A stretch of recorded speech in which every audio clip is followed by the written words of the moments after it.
Mahigit naman sa 640,000 halaga ng shabu na sabat. May 6 na arestado sa magkakahiwalay na operasyon sa Bataan. Detalye ng balita mula kay Danny Comilang, RH37. Danny, good morning.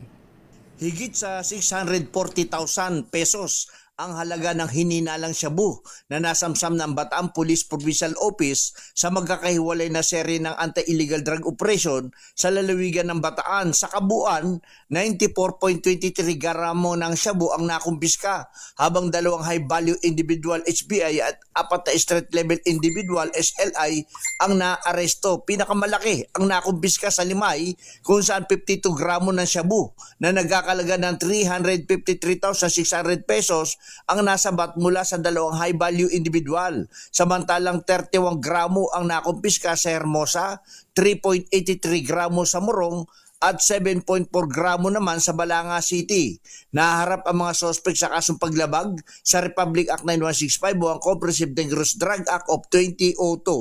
Muling nagbabala sina Provincial Director Kerna Marte Salvadora na hindi titigil ang kanilang operasyon laban sa illegal na droga upang maprotektahan ang komunidad laban sa mapanganib na epekto ng droga. Danny Comilang, RH37, DCRH, una sa Pilipinas, una sa Pilipinas. Maraming salamat, Danny. May